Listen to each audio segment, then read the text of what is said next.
palabra de Dios. Hoy Dios quiere bendecirnos con su palabra como siempre. Y hoy quiero traerle a colación una de las características de Dios que yo sé que va a ser de gran bendición para usted, porque lo ha sido también para mi vida. Y tiene que ver con entender, si es que podemos, los caminos de Dios para hacer lo que Él hace para nosotros y por nosotros. Amén. Todos de alguna manera entendemos que nuestro Padre Celestial es un Dios sobrenatural, ¿verdad? Todos de alguna manera entendemos eso. Su misma naturaleza es sobrenatural. Su reino es un reino sobrenatural. Nuestra relación con Él, el cómo nos relacionamos con Él, es una manera sobrenatural también. Su palabra viva, la que está escrita, es totalmente sobrenatural. Y sus caminos también. Los caminos que Dios usa para hacer las cosas son totalmente sobrenaturales.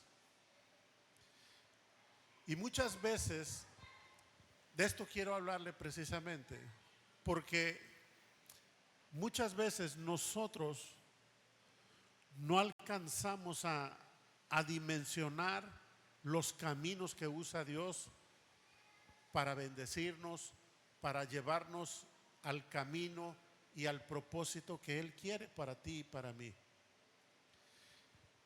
Muchas veces esperamos que Él actúe como nosotros lo hacemos. Amén. Nosotros esperamos que Dios haga las cosas como nosotros las haríamos, ¿cierto? Es más, usted no sé si a usted le ha pasado que usted se pone a orar por una necesidad y le dice a Dios: mira, Señor, mira, yo necesito que hagas esto. Puedes tratar con Él así, así, y le damos el paso 1, 2 y 3. ¿Alguien le ha dado pasos así a Dios? A mí me ha pasado con mucha frecuencia. No, el Señor, mira, tócalo a Él, y a Él muestra, y ahí le andamos diciendo a Dios casi como si Él no supiera, ¿verdad?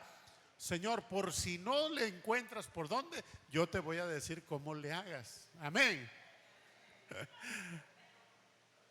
Muchos se ríen y de verdad nos reímos porque así nos pasa. Le queremos decir a Dios cómo lo va a hacer. Y Dios lo hace, pero Él siempre lo hace a su manera, ¿no? Y a veces lo hace de la manera que menos esperamos. Bueno, entonces yo esta mañana quiero hablarte acerca de los caminos que Dios elige, porque ¿sabes qué? Como hijos de Dios tenemos que ser entendidos de que nuestro Dios va a ir por caminos que nosotros ni siquiera nos imaginamos que lo va a hacer. Él tiene sus propios caminos. Dile al que está a tu lado: no le digas a Dios por dónde caminar. Él tiene sus propios caminos. Ay, qué divertido es esto, ¿verdad? Él tiene sus propios caminos para llegar a sus propósitos. Mira, vamos a la Escritura, porque todo tiene fundamento en la Escritura. Y está en Isaías 55, del 8 al 9. Vamos a la Biblia. Los que no la traigan lista pueden ver la pantalla. Y fíjese cómo dice Dios: porque mis pensamientos no son tus pensamientos, ni tus caminos mis caminos, dijo Jehová. Verso 9: como son más altos los cielos que la tierra, así son mis caminos más altos que tus caminos, y mis pensamientos más que tus pensamientos. De entrada Dios nos dice, mira, la manera en la que tú piensas, la manera en la que tú entiendes, la manera en la que tú percibes el mundo, no es de la manera en que yo lo veo. Desde acá arriba, las cosas se ven muy diferentes a como tú las ves abajo. Como tú piensas, la lógica que tú usas, la estructura de tus pensamientos no se parece a la mía. Los caminos que tú sigues para hacer las cosas no son los caminos por donde yo camino. Yo camino por otros caminos diferentes. ¿Va entendiendo? El vocablo camino que usa este versículo denota el qué y el cómo de una acción y se refiere a la forma acostumbrada de comportarse y de conducirse en la vida.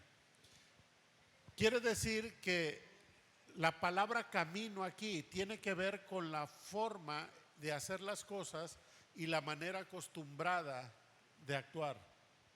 Entonces Dios nos está diciendo en esta escritura la forma en la que yo acostumbro a actuar, en la que yo hago las cosas, son diferentes a como tú las haces.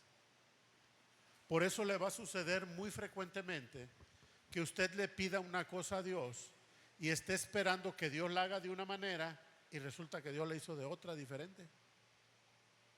Eso nos va a estar sucediendo mucho, porque Él no se va a pegar a las formas nuestras, humanas, porque Él tiene recursos sobrenaturales para hacer las cosas. Amén. Así que podríamos aquí con este versículo entender que Dios nos dice, yo pienso y acostumbro conducirme de manera muy diferente y superior a la tuya. Y esto no pasaría de ser un solo versículo si no hubiera tantos ejemplos. Yo me puse a sacar ejemplos. Cuando yo me topé con este versículo, me dio mucha curiosidad. Y dije, a ver, vamos a ver en qué partes de la Biblia, si hay alguna, en donde Dios se haya salido del esquema humano para hacer las cosas y las haya hecho a su forma. Y me puse a hacer una recolección no tan exhaustiva, pero sí que represente que realmente lo que dice Dios ahí sí es verdad. Y me sorprendí de cómo Dios realmente va a hacer las cosas muy diferentes a como nosotros pensamos. Por ejemplo, cuando liberó a Israel de Egipto, mire que Egipto en ese tiempo era el imperio más poderoso y más rico que había sobre la tierra. Mientras Jacob era un nómada.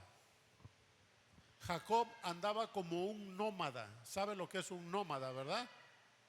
Sí sabemos lo que es un nómada. Una persona que anda deambulando de un lugar a otro sin establecerse. Mientras Jacob era un nómada, Egipto era una ciudad completamente estructurada, organizada, con ejército, con una economía, con un gobierno. Era un imperio. Mientras Jacob andaba errando en tiendas en el desierto.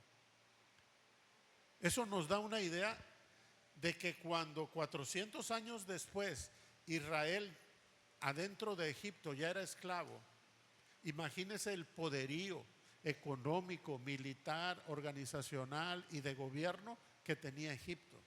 Era un imperio. Y Dios levanta un hombre, a Moisés, de 80 años, no un chamaco.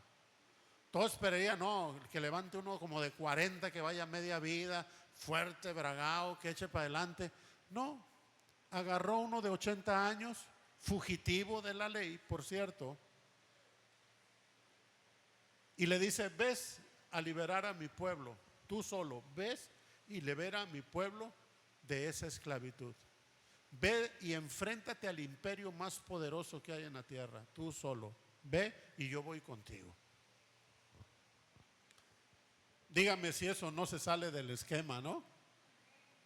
Pero ¿sabe qué? Cuando lo liberó, Dios trajo plagas. No usó ejércitos, no armó soldados, no hizo una confrontación. ¿Sabe qué hizo? Le llevó ranas, le llevó piojos, le llevó moscas, le mandó langostas.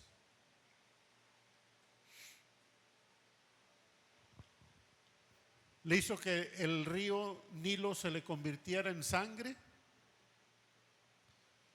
para afrentar y afrontar a un Dios al que ellos adoraban con el río Nilo. Luego les ocultó el sol, les mandó tinieblas para afrontar al Dios Ra, al que ellos adoraban. Y con esto Dios liberó a la nación de Israel. Fue una guerra, yo le llamo no convencional, ¿verdad? Dios dice, ya sé cómo voy a acabar con ese imperio. Les voy a mandar ranas, le voy a mandar piojos, le voy a mandar langostas, le voy a mandar moscas, le voy a mandar granizo.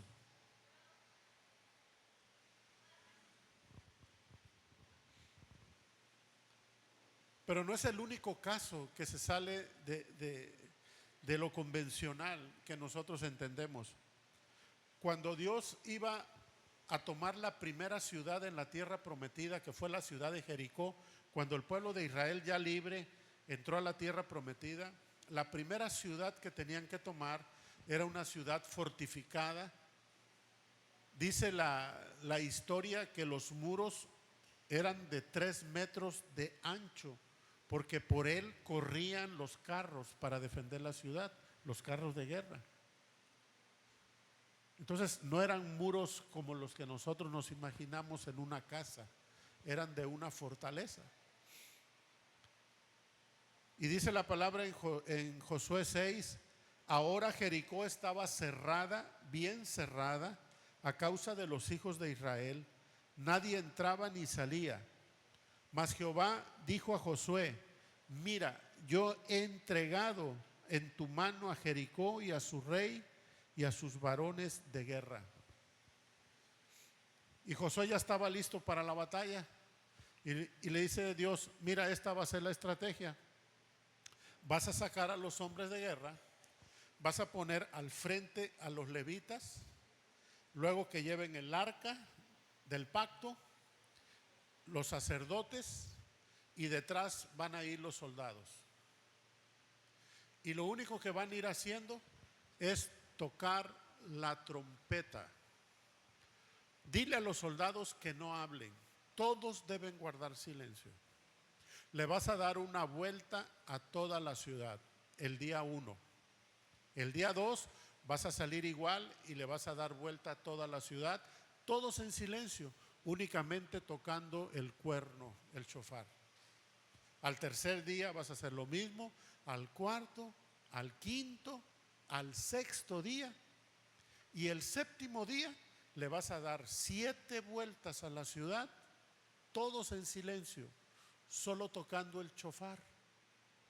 Cuando se complete la séptima vuelta, todos mirarán hacia la ciudad y van a gritar. Y después que griten, corran hacia adelante porque los muros van a caer. Y así lo hicieron. Entonces los muros fueron derribados con un grito. Dice la palabra que cuando los muros empezaron a caer, los soldados empezaron a invadir y tomaron esa ciudad de Jericó, la primera ciudad que fue para Dios totalmente todo el botín, porque era el diezmo de Israel para Dios. Por eso no debían tomar nada de ese botín. Pero así lo hizo. Imagínese usted. Yo me imagino a los de Jericó. Debió haber sido impresionante ver al pueblo de Israel marchando alrededor de la ciudad. No sé cuántos soldados serían, unos 300,000, 400,000 soldados de Israel que andaban, pero todos en silencio. Nada más se oía el...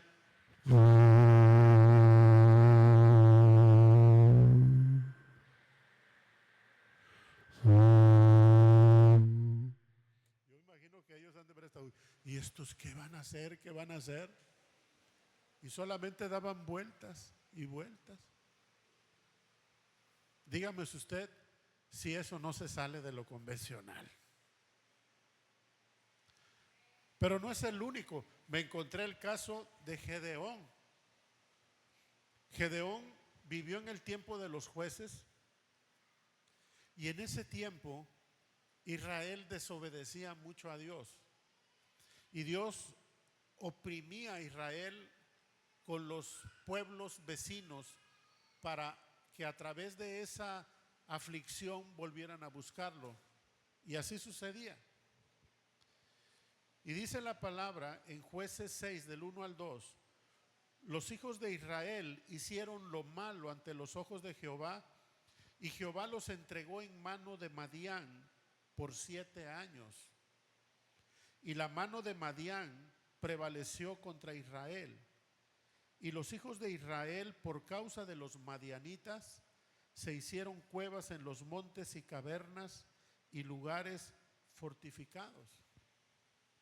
¿Y sabe qué hacían los madianitas?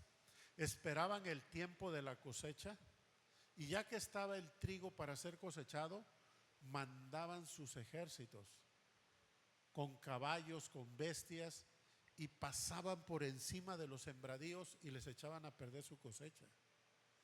Y eso traía hambruna y pobreza a Israel. Era la manera en la que ellos sufrían. Por eso cuando el ángel de Jehová se le aparece a Gedeón, Gedeón estaba escondiendo trigo en un lagar. Estaba tratando de esconder trigo para salvar algo y que les quedara para comer después que el ejército de los madianitas pasara para destruir todo aquello. Y cuando el ángel de Jehová se le aparece a Gedeón, le dice, varón esforzado y valiente. ¿Sí? Pero ¿quién era Gedeón? Gedeón era el hijo más pequeño de la familia más pobre, de la tribu más pequeña de Israel, de la tribu de Benjamín. Fíjese usted, era el niño más pequeño de la familia más pobre y de la tribu más pequeña de Israel. Este chico, si algo tenía, no era autoestima, Lo que menos se veía a sí mismo era que fuera valiente. Más bien se veía como acobardado, temeroso, tratando de salvar algo de comida antes de que vinieran los madianitas. Y Dios lo escoge a él, al más pequeño, de la familia más pobre, de la tribu más pequeña. Y le dice a Gedeón, tú vas a liberar a Israel de mano de los madianitas. Imagínate. Él ni siquiera era soldado, no tenía conocimiento militar, no tenía preparación y quizá lo que menos tenía era actitud de guerrero. Y sin embargo fue Dios y lo escogió y le dijo, tú vas a liberar a Israel de mano de los madianitas. Pues como pudo, Gedeón se armó de valor, habló al pueblo y juntó 32,000 soldados. Y ya venía muy orgulloso con sus 32,000 soldados para enfrentar a 300,000. Porque se habían juntado 3 naciones en ese tiempo para invadir a Israel. Los madianitas con otros 2 pueblos. Y venía con 32,000 muy contento Gedeón. Y le dice Dios, creo que son muchos. Pregúntale quiénes de ellos tienen miedo. Y los que tengan miedo, que se regresen. Entonces Gedeón les pregunta, ¿quiénes de ustedes sienten miedo en su corazón para ir a la guerra? 22,000 levantaron la mano. Y yo creo que de hecho, nos quedan 10, Señor. Se van los 22,000 y dice Dios, creo que todavía son muchos. ¿Qué? Ha de haber dicho Gedeón. ¿Cómo que son muchos, Señor? Sí, son muchos. Mira, llévalos a beber agua al río. Y los que laman el agua como perros, regrésalos. Y los que doblen rodilla para tomar agua, esos que se queden. Vamos a beber agua al río, se llevó a los 10,000. 9,700 se pusieron como perros a lamer el agua. Y le quedaron 300. 300.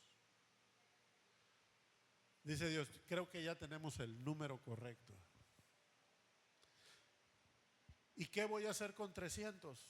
Con 300 contra un ejército tan grande. Y le dice Dios, te voy a dar la estrategia. Vas a agarrar una tea ardiendo y en otra vas a agarrar un cuerno, una trompeta. ¿Qué? ¿Cómo que con una antorcha y con una trompeta 300 le vamos a ganar a un ejército tan numeroso? Pues esa va a ser mi estrategia. ¿Y qué cree? Que con esa estrategia Dios venció a los madianitas ese día. ¿Quién se iba a esperar que Dios lo hiciera de esa manera?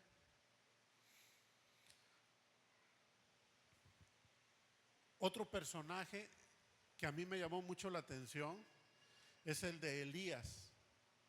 En Primera de Reyes 17:1 dice la palabra, entonces Elías Tisbita, que era de los moradores de Galaad, le dijo al rey Acab, vive Jehová Dios de Israel, en cuya presencia estoy, que no habrá lluvia ni rocío en estos años, sino por mi palabra. Era un juicio de Dios contra el rey Acab, porque Acab, influenciado por Jezabel, había vuelto su corazón a Baal y a Acera, que eran dos ídolos en donde el pueblo de Israel había profanado su fe en contra de Dios. Y vino un juicio de parte de Dios hacia Acab y a Israel. Y el juicio era que en 3 años y medio no iba a llover. Y cuando nosotros entendemos la geografía en donde estaba situado y está situado Israel, que es una zona desértica, que solamente pasa un río por ahí en todo el país, un río. No es como aquí en Tabasco, en Tabasco pasan 3 ríos, un río por todo el país. Y solo hay 2 lluvias en el año, la de la primavera y la del otoño, y se acabó. La lluvia temprana y la tardía.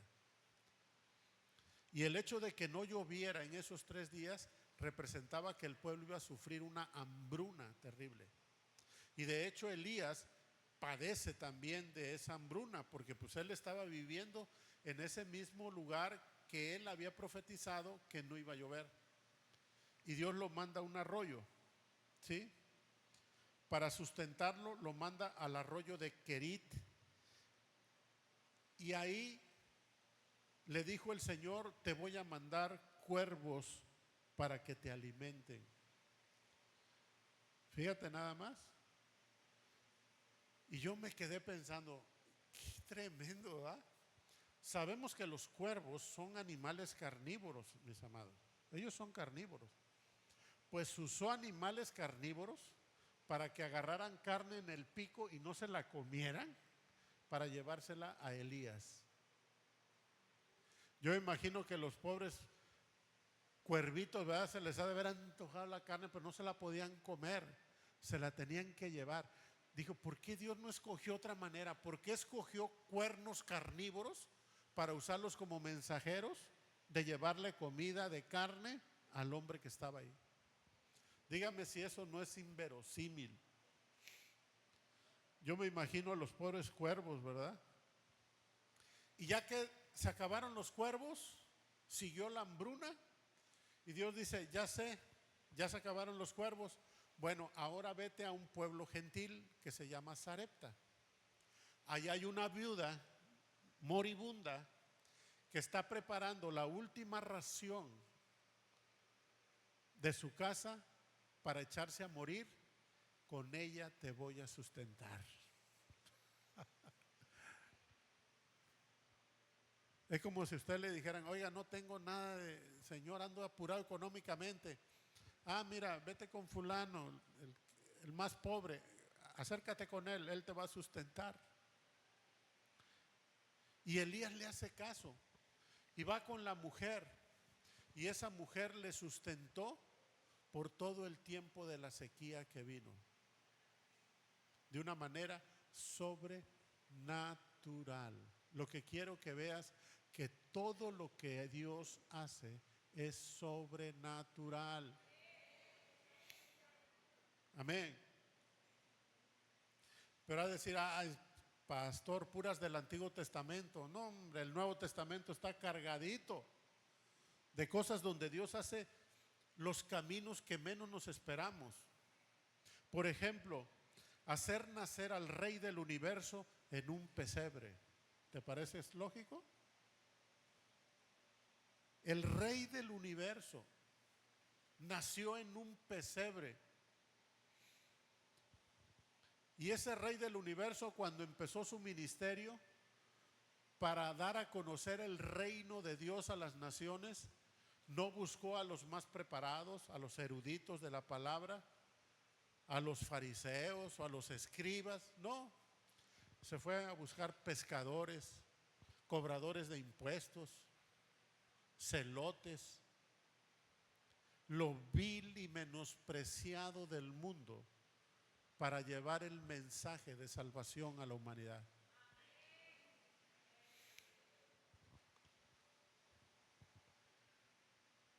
Usó a un centurión romano llamado Cornelio para que fuera el elegido y le diera nacimiento a la iglesia gentil cristiana, de la cual hoy nosotros formamos parte. Un centurión romano. El imperio que perseguía a los cristianos, Dios usó a un centurión para que en su casa naciera la iglesia cristiana y hubiera el primer derramamiento del Espíritu Santo sobre los gentiles. Felipe estaba en Samaria en una campaña evangelística en el libro de los Hechos. Y dice la palabra que Felipe estaba predicando y sanaban, liberaban personas, los paralíticos se paraban, los ciegos empezaban a ver. Era una campaña impresionante. Cientos de personas se agolpaban para recibir el evangelio. Y terminando esa campaña, Felipe pensaba que al otro día y al otro día iba a seguir, porque Samaria se había volcado hacia el evangelio, y se le aparece un ángel y le dice, levántate ahorita y vete al desierto. ¿Cómo? Levántate y vete al desierto. Y él no sabe ni por qué. Él va caminando en el desierto y ve una carreta que va una persona ahí, y se le acerca, y resulta que era un etíope que iba de regreso a su tierra, y le empieza a predicar el evangelio. Lo sacó de una multitud donde estaba haciendo milagros, señales y prodigios, para irle a predicar a un solo hombre que iba en el desierto. Solo que ese hombre fue a llenar a Etiopía del evangelio. ¿Y qué hizo después? Dice la palabra que en ese momento que se separó del carro del etíope después de bautizarlo, dice, fue tomado por el Espíritu y apareció en Esoto, en otra ciudad, lo que le llaman transportación, teletransportación. Yo no le encuentro otro nombre. Porque dice que Felipe se separó del auto y después apareció en otra ciudad en ese momento. Dígame usted, ¿uno lo ha leído? Léalo, léalo. Son de las cosas que están extraordinarias. Dígame si esto tiene lógica. El apóstol Pablo, nacido y crecido y preparado a los pies de Gamaliel, el fariseo de los más reconocidos del Sanedrín, preparado en la palabra, en las profecías, ese tipo se sabía la Torá de memoria, el apóstol Pablo. Los primeros 5 libros se los tenían que aprender de memoria. Hombre preparado y docto en la palabra, él mismo lo dice, ¿verdad? Soy fariseo de fariseos, conocedor de la ley, irreprensible y todo eso. El apóstol Pedro, un pescador del vulgo del pueblo. ¿Y qué cree que hizo el Señor Jesucristo? Pablo, vete a predicarle a los gentiles, a los que no saben de la ley. Pedro, tú que no sabes mucho de la ley, vete a predicarle a los religiosos. Al que estaba preparado lo mandó con los gentiles. Cualquiera de nosotros ha dicho, no, Pablo, tú calificas, vete con los fariseos para que les debata, les rebata. Y tú que eres del vulgo, vete con los del pueblo. No, Jesús lo hizo al revés.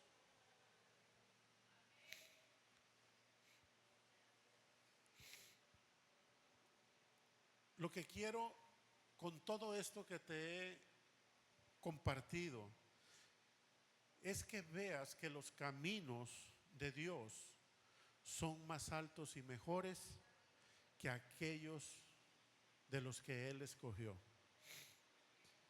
Quiero que entiendas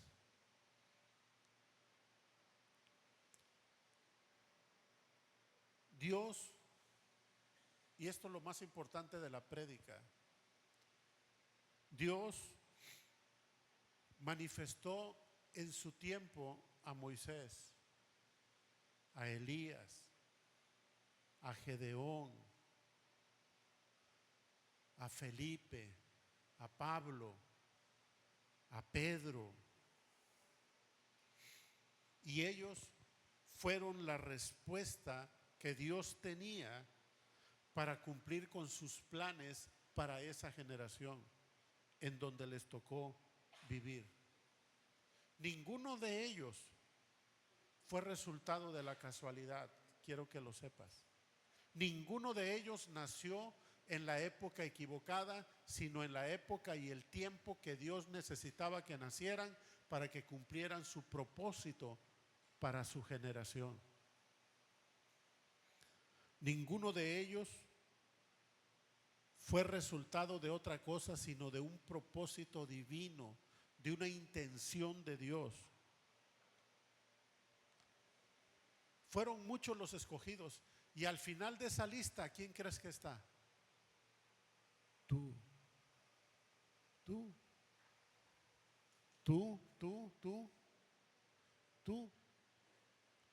Tú también fuiste elegido y fuiste escogido por Dios para esta generación.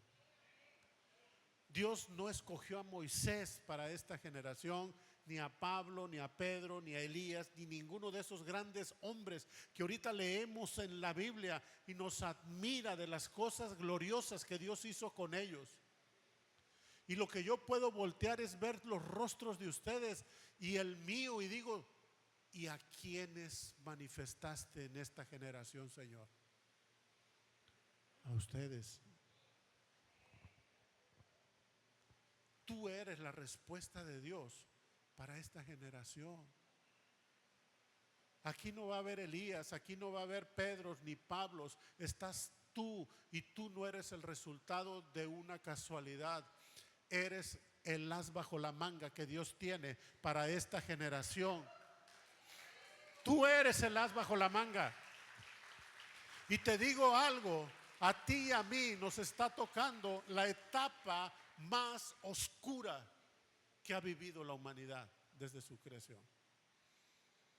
Y podemos verlo con tantos homicidios, con tanto suicidio, con los secuestros, con tanta corrupción que hay en el gobierno, en todos los niveles del gobierno. Da asco ver cómo nuestros políticos se han corrompido por el dinero y han condenado a esta nación tan gloriosa a la miseria y a la violencia. Nos han entregado en la mano de los violentos. Nos ha tocado ver cómo en el Congreso autorizan el pecado, legalizan el aborto, legalizan el matrimonio en personas del mismo sexo, y ahora hasta pueden adoptar niños para maldecir a la siguiente generación. Tú y yo somos la respuesta que Dios tiene. No son Pablo ni Pedro. Ellos tuvieron su oportunidad, ellos tuvieron su tiempo y ellos tuvieron su generación.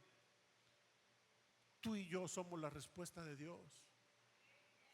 Pero dice Dios, ¿sabes qué? No es en tus caminos, ni es como tú te lo imaginas, porque mis caminos son más altos que tus caminos y mis pensamientos más altos que tus pensamientos. Amén. Yo estoy convencido que Dios guardó esta generación especial para el momento más oscuro. A Dios nunca le sorprendió nada de lo que pasó en el mundo con su pueblo. Dios iba adelante, Dios iba levantando. Hasta en el tiempo más oscuro de Israel, que fue el tiempo de los jueces, Dios preparaba un juez y Dios levantaba un juez para el tiempo señalado de liberar a su pueblo. El enemigo no le ha podido ganar una sola batalla a Dios, ni se la va a ganar en esta generación, porque está levantando a una generación diferente. ¿Tú crees que Dios iba a permitir, conociéndolo después de tantos siglos de estar llevando un plan divino de su reino, que en la culminación de su reino iba a perder el juego? Yo creo que para los tiempos más oscuros que están en Apocalipsis, que dice que ya es casi nuestros tiempos ahora, Dios dice, ahí tengo una generación preparada, una generación que se va a mover en la unción del Espíritu Santo, una generación que se va a mover en lo sobrenatural, una generación que va a poder ver mis caminos y andará en mis caminos, no en sus caminos. Y cuando yo me siento desafiado con esto, dan ganas de preguntarle a Dios, Señor, está bien, nosotros somos esa generación, pero ¿con qué lo vamos a hacer? ¿Cómo lo vamos a hacer? Y yo me imagino a Dios diciendo, pues tengo ranas, tengo piojos, tengo langostas, tengo granizo, tengo cuervos, tengo viudas moribundas, tengo lo vil y lo menospreciado del mundo, tengo a los débiles. ¿Le entras? ¿Le entras? ¿Le entras con este arsenal? Porque traigo el arsenal sobrenatural para hacer las cosas que el mundo ni se imagina que voy a hacer, pero necesito personas que quieran caminar en mis caminos. Amén. Y a veces nos ponemos muy temerosos y decimos, ¿y con cuánto, Señor? ¿Con cuánto lo haremos? Pues Gedeón con 300 derrotó a 300,000. Jesús con 12 trajo el evangelio hasta el día de hoy, 2000 años después. Porque mis caminos no son tus caminos, ni mis pensamientos son tus pensamientos, porque así como están los cielos sobre la tierra, son mis caminos sobre tus caminos. Amén. ¿Por qué no le das un buen aplauso al Señor?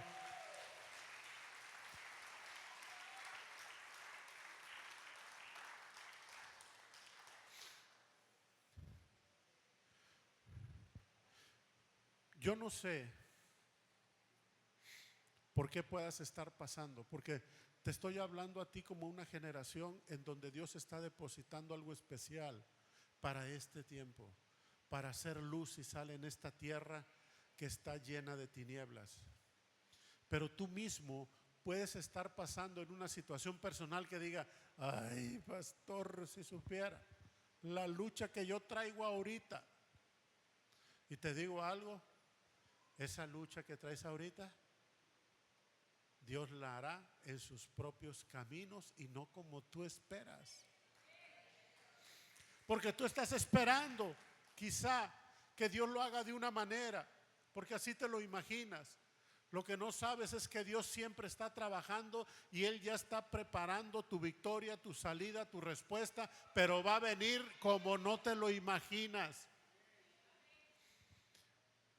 A lo mejor estás sufriendo por una relación que te atormenta, sentimental, que te trae displacer, violencia, y Dios te dice: yo te la voy a quitar. No, sí te la voy a quitar. No, por favor, Señor, mejor corrígelo. No, elimínalo.